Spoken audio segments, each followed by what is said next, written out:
देखिए, ये आपका 2 सवाल है बच्चों।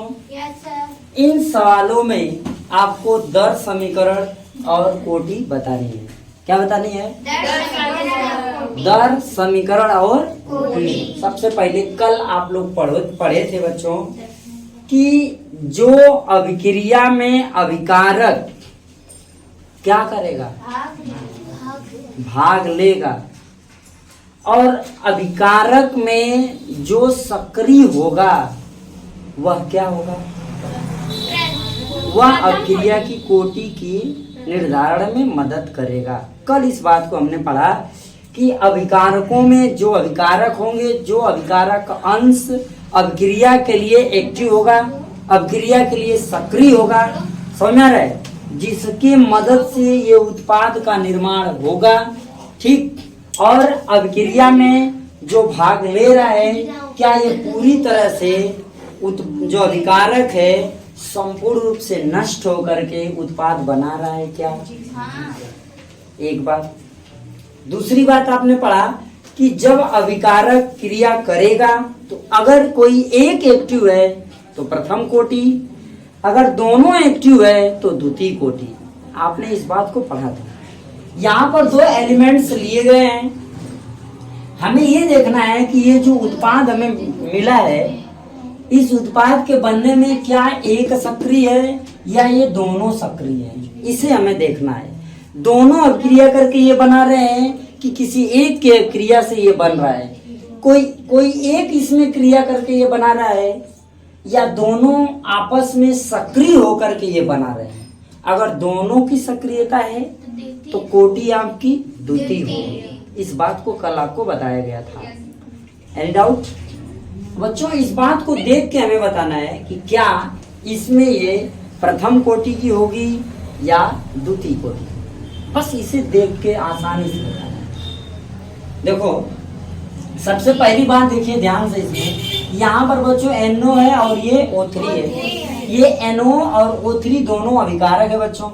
ये अभिक्रिया करके इसे बना रहा है, यानी कि ये और ये मतलब नाइट्रोजन ऑक्साइड और ऑक्सीजन। ठीक, ये दोनों पार्ट क्रिया करके नाइट्रोजन डाइऑक्साइड और ऑक्सीजन बना रहे हैं। ये ओजोन परत का फार्मूला है, ओजोन का फार्मूला है। ये ऑक्सीजन के 3 अणु हैं, ये इससे क्रिया कर रहा है तो नाइट्रोजन डाइऑक्साइड बनाया, यानी ऑक्सीजन इसमें सक्रिय हुआ या नहीं? यस, सक्रिय हुआ ना? जब सक्रिय हुआ मतलब इससे क्रिया किया तभी तो ये बना O2। दूसरी बात, यहाँ ऑक्सीजन और नाइट्रोजन दोनों है, यहाँ नाइट्रोजन भी तो सक्रिय हो रहा है इसके साथ, तभी तो जुड़ रहा है, नहीं तो ऑक्सीजन अलग हो जाता है यहाँ से पूरी तरह। समझे? अब कहने का मतलब है हुआ कि इसमें नाइट्रोजन और ऑक्सीजन इस अभिक्रिया में दोनों सक्रिय हैं। क्या? दोनों सक्रिय हैं। ये मैं अपना फंडा बता रहा हूँ, अपना रूल बता रहा हूँ। ठीक, अगर आपको ये बात समझ में आ जाएगी तो अभिक्रिया के कोटि को आप आराम से निकाल पाओगे, अन्यथा प्रयोग करके निकालना है तो प्रयोग तो थोड़ा मुश्किल होगा। समझ रहे हो? नॉर्मल क्लास में हम इसका प्रयोग करके तो नहीं निकाल सकते कि ये NO और O3 लाया जाए, इन दोनों का रिएक्शन कराया जाए और उसके बाद ये दोनों प्राप्त हो जाए। लेकिन कुछ बेसिक तथ्य है, अगर इसको हम समझ लेंगे शायद ये आ जाएगा। ठीक है, चले। ये सक्रिय है, ये भी सक्रिय है, इसलिए ये बन गया। तो दर समीकरण R इक्वल टू क्या होगा? K active mass NO। देखो, ये भाग ले रहा है क्रिया में कि नहीं? तो भाग ले रहा है तो सक्रिय है, तो इस पे घात कौन सी रहेगी? 1। इस पे घात कौन सी रहेगी? क्योंकि इसके एक अणु भाग ले रहे हैं। दूसरा, ये भी भाग ले रहा है, यानी कि O3 भी क्या हो रहा है? एक्टिव है, ये भी भाग ले रहा है। बात ध्यान समझो, O3 इसमें एक्टिव है, भाग ले रहा है, इसलिए ये भी क्या हो गया? 1 हो गया।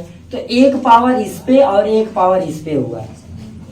जहां जिस पर कोई पावर नहीं होता है वहां पर एक पावर होता है। क्लियर है ना? समझ मेरी बात आ रही है?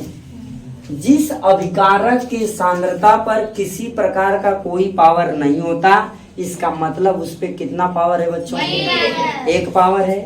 तो ये पावर इस पे है क्या? Yes, sir. इस पे भी एक पावर है क्या? Yes, sir. तो आपने कल पढ़ा अभिक्रिया में दर समीकरण के सांद्रण पद पर चढ़ाई गई घात अभिक्रिया की कोटि होती, ठीक है।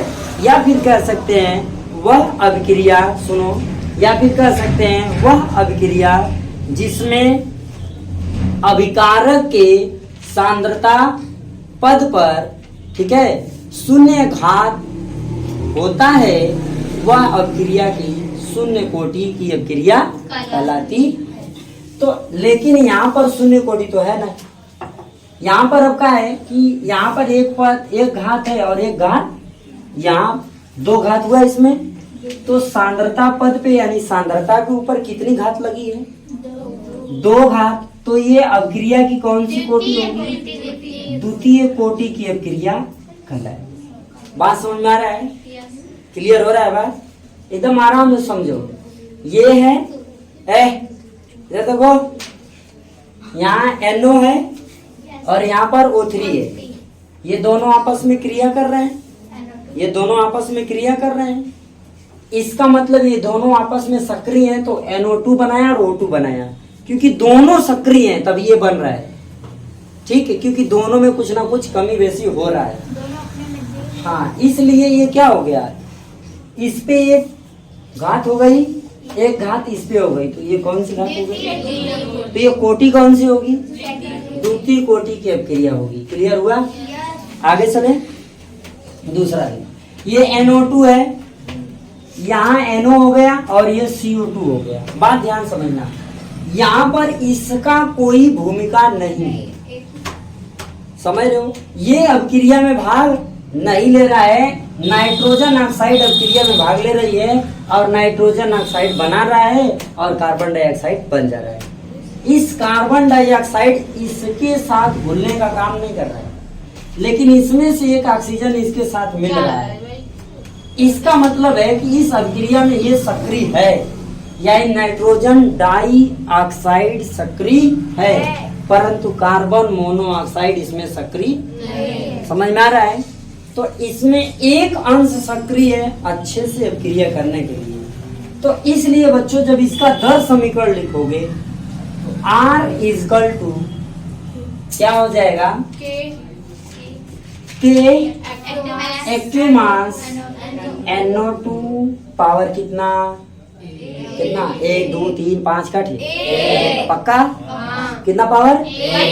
1 पावर। हाँ, बहुत अच्छे। कितना पावर? 1 पावर। और ये है, ये अभिक्रिया में क्या हो रहा है, ध्यान से समझना। ये अभिक्रिया में क्या हो रहा है, पूरी तरह विलुप्त हो जा रहा है और कार्बन डाइऑक्साइड बन जा रहा है। ये अभिक्रिया में क्या हो रहा है, पूरी तरह विलुप्त हो गया यानी समाप्त हो गया और ये कार्बन डाइऑक्साइड में बदल गया। इसलिए इस पे घात कौन सी होगी? 0। ठीक। संपूर्ण अभिक्रिया की कोटि क्या होती है? संपूर्ण सांद्रता पर चढ़ाई गई घातों का योग। अभिक्रिया की संपूर्ण कोटि बच्चों क्या होती है? संपूर्ण सांद्रताओं पर चढ़ाई गई घातों का योग। यानी यहाँ पर कितना है बच्चा? इस वाले पर कितने घात है? इस वाले पर जब इन दोनों घात को जोड़ेंगे क्या हो जाएगा? 1 में 0 जोड़ेंगे क्या होगा? 1 होगा। तो इसकी घात क्या हो गई? 1। तो कोटि कौन सी हुई? क्या ये बात समझ में आई? कितने लोगों को ये बात समझ में आई?